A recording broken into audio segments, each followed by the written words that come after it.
welcome to EPG Pathshala.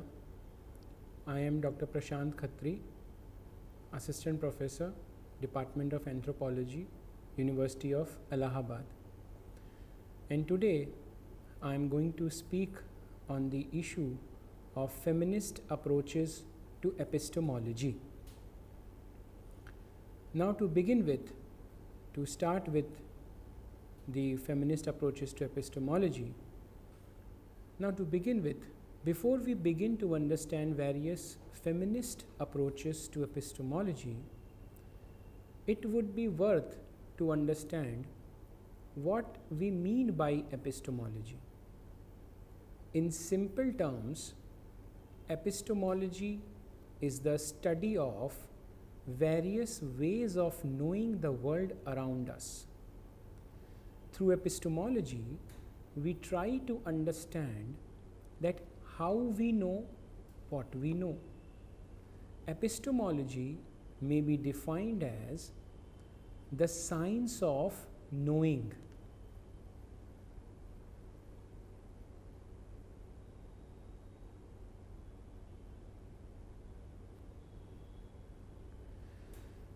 Further, epistemology is the study of how we know things.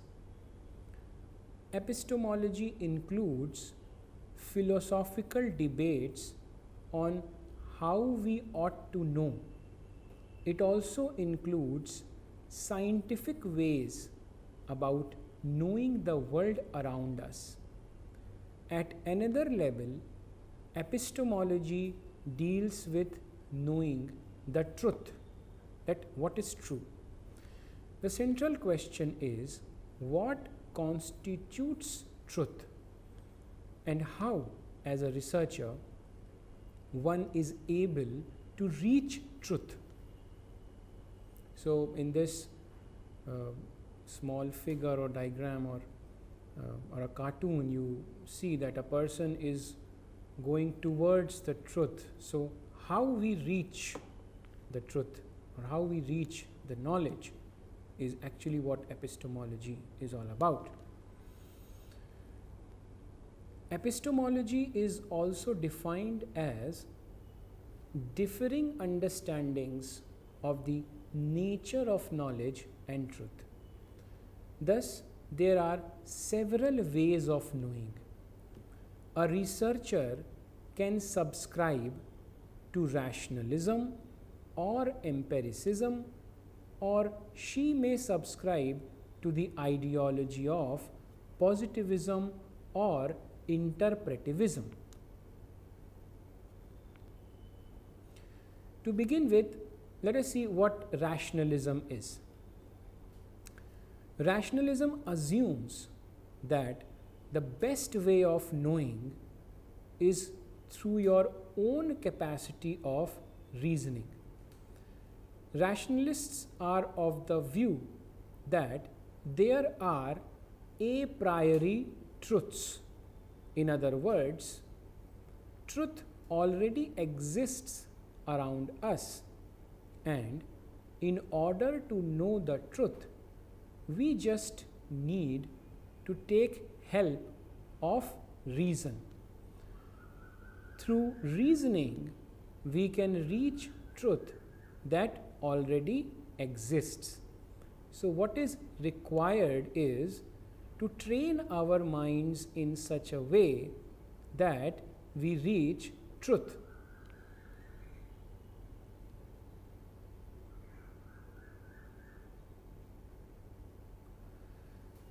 The second epistemology is of empiricism.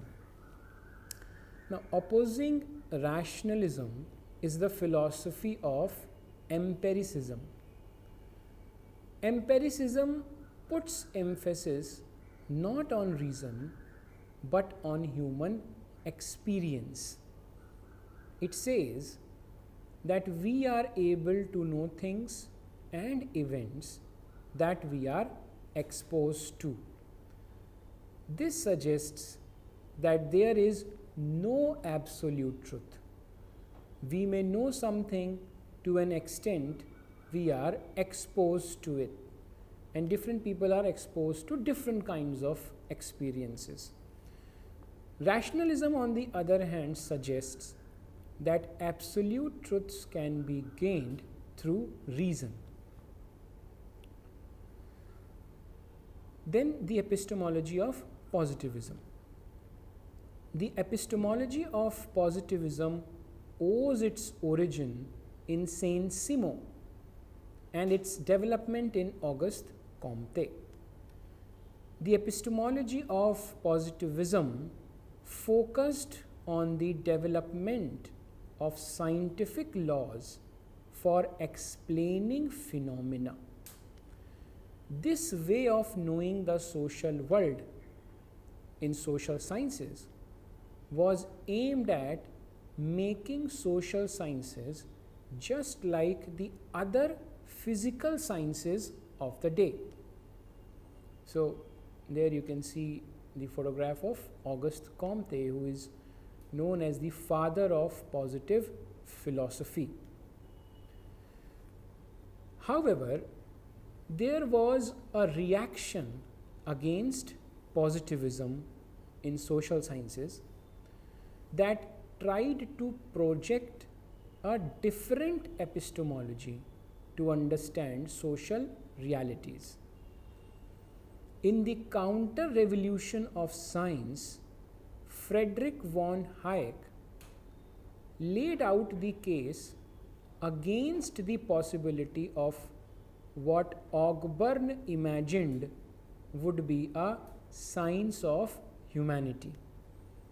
In the social sciences, Hayek said, we deal with mental phenomena, not with material facts. Now, with all this background, we are now coming to that how feminists approach epistemology and what they have to add and they have to say about the epistemologies and what different epistemologies they come up with, or the ways of knowing they come up with. To begin with, feminists critiqued positivism, and with the critique of positivism, there was an emergence of feminist empiricism. So positivism was a more quantitative epistemology in its scope, and it tried to be more exact, accurate, and measurable in its approach. This was criticized by feminists for being androcentric, that is, male-centered, as it ignored and overlooked the viewpoint of women. During the second wave of feminism, it was realized that surveys conducted under various researches, and surveys were one of the instruments of how positive philosophy is applied in the field, because surveys can get you data that are measurable, that you can measure. You can take out the frequencies of how many percentage of people are saying what.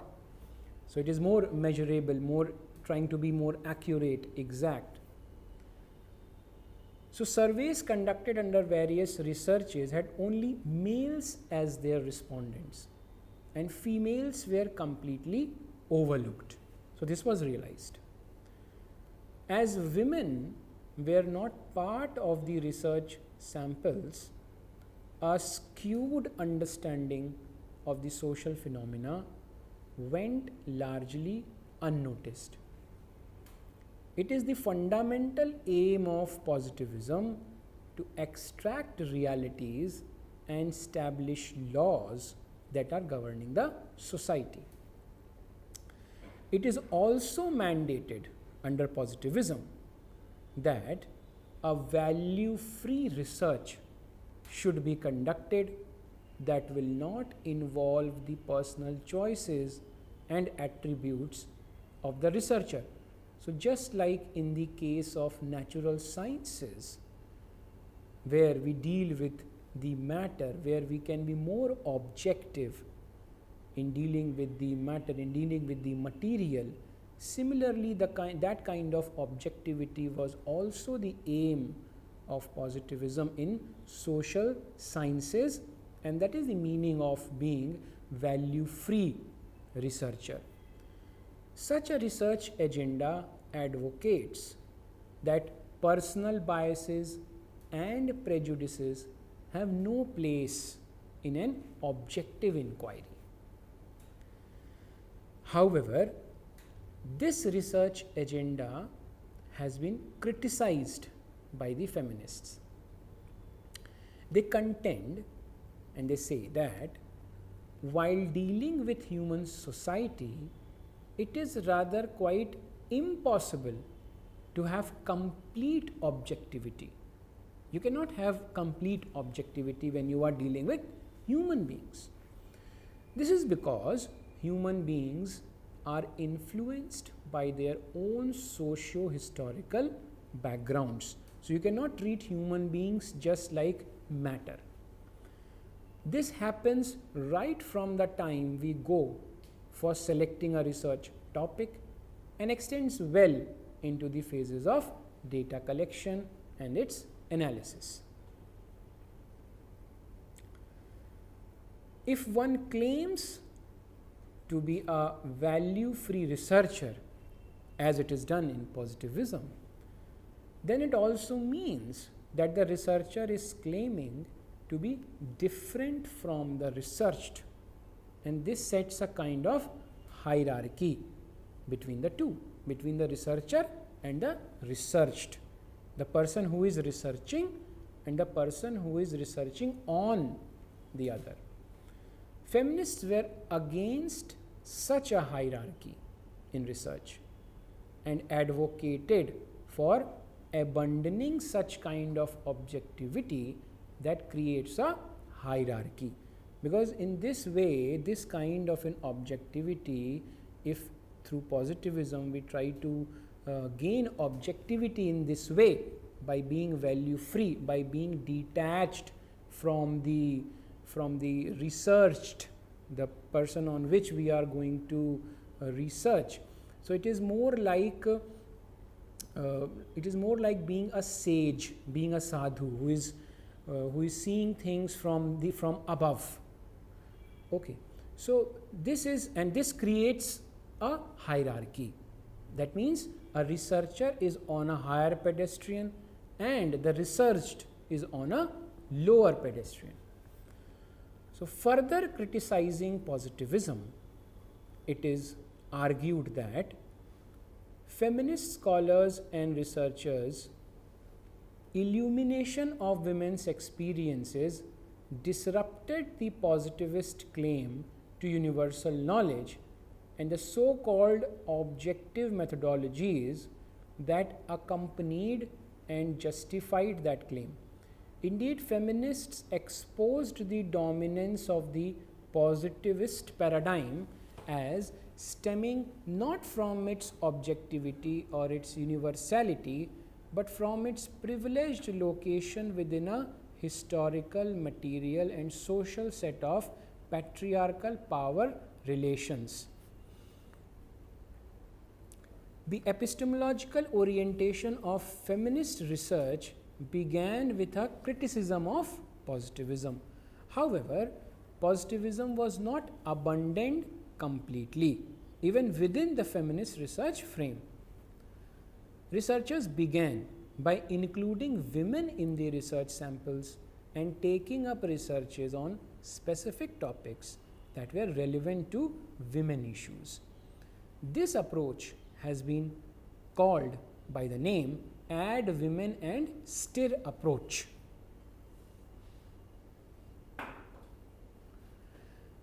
However, you can't just add women and stir, so there were problems in this also. So this will be taken care of in the further epistemologies that are developed in the feminist research. And so we come to the feminist standpoint epistemology.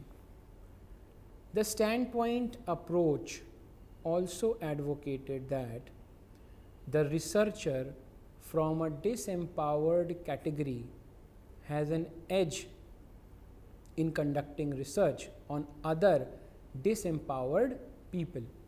Even though she is privileged in being able to conduct the research at all, she carried with her the consciousness of her own oppression within her home society.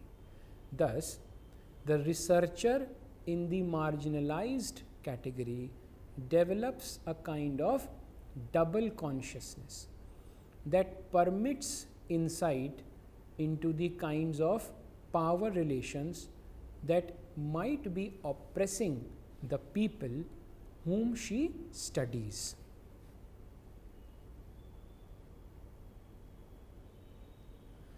The standpoint epistemology is unique in itself because it tries to see the social reality from the eyes of oppressed women.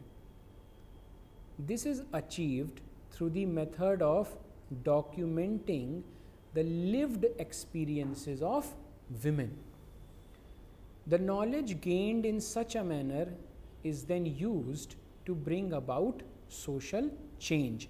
So, the standpoint epistemology is more inclined towards understanding the lived experiences of the women. So, more generally, if you want to see standpoint epistemology, it is like I am taking a standpoint. I am standing for someone. So, it is also a more political kind of an epistemology. Here, you are abandoning claims to neutrality and you are saying, look, I am standing for something because feminism is for something. So, feminist research is also for something, for ameliorating the conditions of women, for bringing about some kind of a change, and that can only happen, and that change in the lives of the women, in the lives of the people who have been oppressed for a very long period of time, and that can only happen when a person speaks from their standpoint. Now, before the standpoint approach emerged, the academic text had an authoritative tonality. In this way of writing, the author or the researcher presented her arguments in an authoritative voice, projecting command over the subject of research and the people or community who were the focus of research. This authority is the result of the positivistic epistemology. This situation, however, changed in the standpoint epistemology as it called for projecting situatedness and positionality of the researcher or the author in the entire research process and while writing the text. So, while doing the research, I am situated somewhere, I am situated in the social milieu, I am situated in a milieu of gender. Towards one side, I am taking a position, so there is a positionality in it, and also while writing, I am also taking care of all these issues. So, if one wants to conduct a feminist research according to standpoint epistemology, then one is bound to take a particular viewpoint and has to take side of the marginalized. And as I said, for researchers subscribing to this epistemology, research becomes a political enterprise. So, now this leads us to another epistemology, that is the feminist postmodernism. This emerges when it is realized that gender is not a homogeneous category and therefore experiences related to a heterogeneous category like gender are bound to differ. Gender experiences differ on the basis of ethnicity, race, caste, class, region, etc. Thus, women's experiences cannot be homogenized, generalized and universalized. Feminist postmodernism criticized the existence of white feminism as the only form of feminism. As a critical theory, postmodernism is anti-foundational. Feminists critiqued the earlier version of gendered approach and feminism as they considered it to be a reflection of the dominant female worldview of white women. So, within feminism you have a criticism that feminism represented one kind of women. Other epistemological orientations were criticized for laying emphasis on the lived experiences of only some women, and in doing so they left the lived experiences of those who can be differentiated on the basis of caste, class, religion, region, etc. Feminist postmodernism talks about creating knowledge on gender experiences rather than discovering it. They are more interested in knowing that how gender is negotiated within a given context, how association with a particular caste, class, race, ethnicity, etc. influence the category of male and female in a given society, and how dominant patriarchal viewpoints are generated through these discourses. But there is also a critique of feminist postmodernism that says that within the feminist discourse at a conceptual level, both feminism and postmodernism act as antithesis to each other. There lies an underlying conflict between the feminist movement and postmodern philosophy. Feminism strives for creating a political identity of women. It tries to address and end women oppression through identity politics. On the other hand, what postmodernism is doing, it tries to deconstruct the category of women itself as being falsely totalizing. So, it divides women from within on the basis of ethnicity, race, caste, class. So, to some feminists, it is diluting the political agenda of feminism itself. So, this is the critique of feminist postmodernism. So, to conclude, in the context of the above debate, it is clear that there are competing epistemologies within the feminist research practice. These epistemologies influence the kind of method of data collection and analysis. It will be false to state that a researcher should choose, or she has to choose, one out of the above mentioned epistemologies for her research. No researcher can do that. A researcher is guided more by her research questions. It can be said that to answer different questions in a researcher can subscribe to different philosophical positions. Epistemology will also be governed by the larger academic subject under which research is being conducted.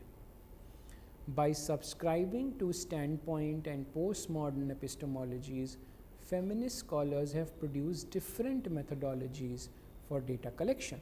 For example, creating group diaries, drama as a new method of data collection, consciousness raising, genealogy, and network tracking, conversations, etc. There is a scope for creating many more different methods and ways of knowing in feminist research.